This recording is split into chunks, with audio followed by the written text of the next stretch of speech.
Тя моята история е много, много интересна за вас. Казвам съм Мехмед Арнаутски. Арнаутски е фамилията, понеже сме албанско потекло. Дядо ми е албанец. Дошъл е на времето тук. Имали са конфликти там с някаква друга фамилия. И той дига скотовъдството оттам. Животни е имал много. И избягва тук. Заселва се тук. Създава семейство. И така в общи линии. Това е било някъде сигурно преди 12-та година. По време на Османската империя са ставали тия събития тогава. Оттам идва тук с една жена. Тя е била бездетна. Тук се оженва за друга и създава вече нас като фамилия, нали? И живее с двете жени. 6 дъщери е имал той, дядото, и само баща ми е бил момче.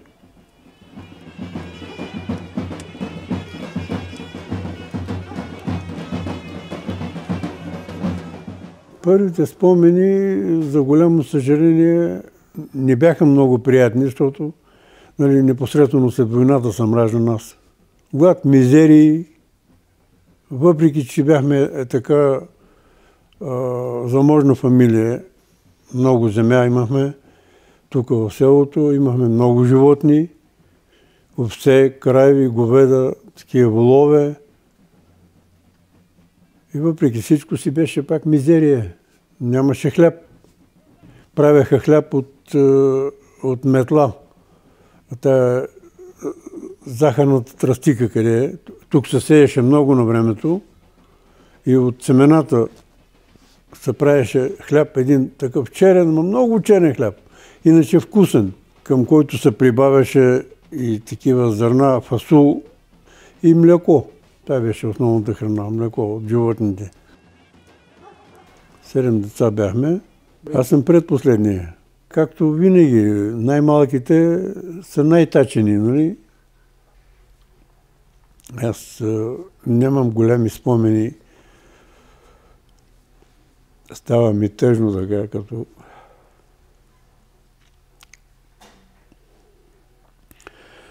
като говоря, защото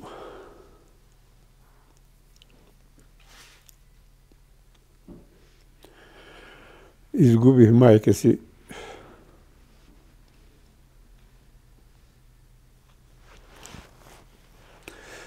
На 13 години.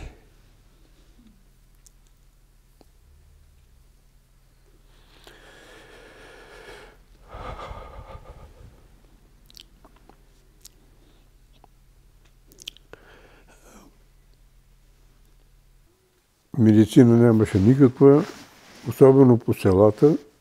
Като се разболееше някой, вързвах една черга на 2 дървета така, такива като ритловички, болни вътре в чергата, 4 човека на рамет, болни, на 2 часа надолу пеш и оттам за Гоце Делчев.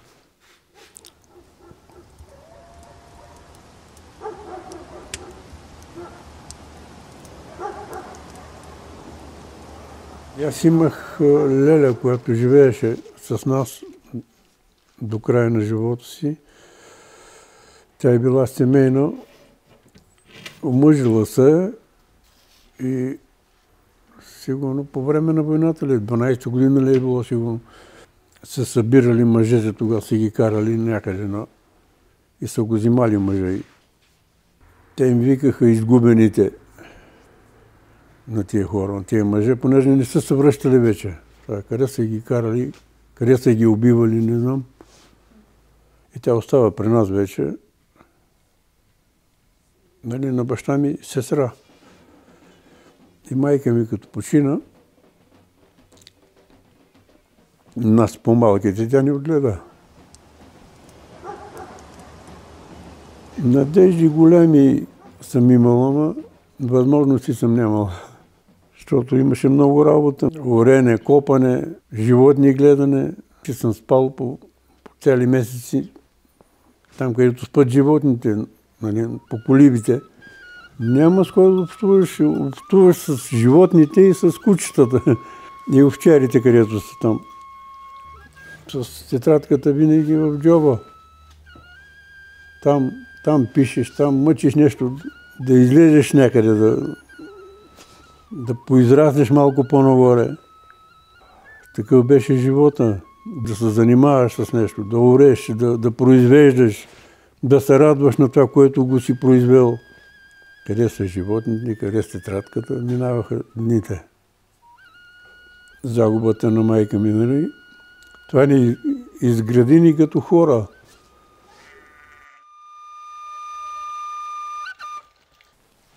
Моя баща се ожени за друга жена.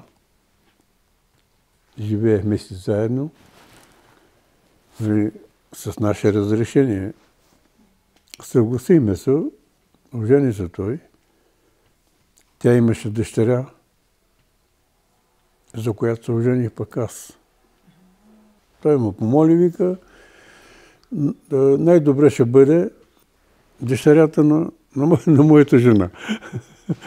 Малко интересно излиза, не?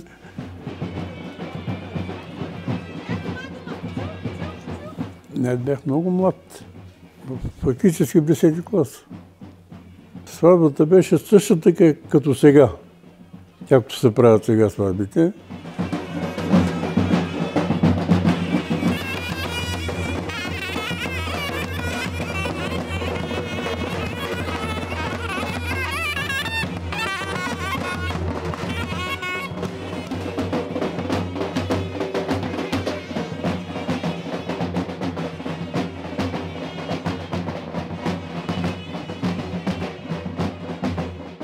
Аз след като завърших гимназия, ме назначиха като секретар. Бях партиен член. Тогава нямаше друга алтернатива. Щом си на обществена работа, трябва да си и партиен член. Иначе издаваш ключовето и си заминаваш. В този албум съм запазил снимките на хората, които са изкарвали паспорти, и съм ми вземал по една снимка допълнително, да бъдат в албума.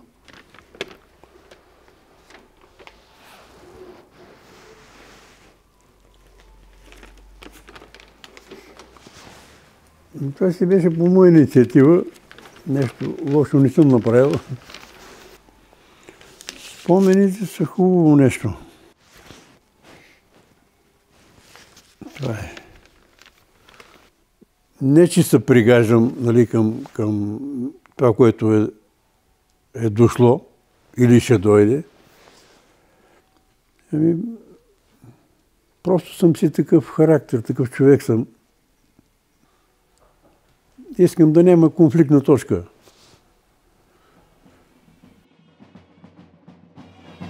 Да цениш близките, да цениш храната, която имаш, да цениш хората.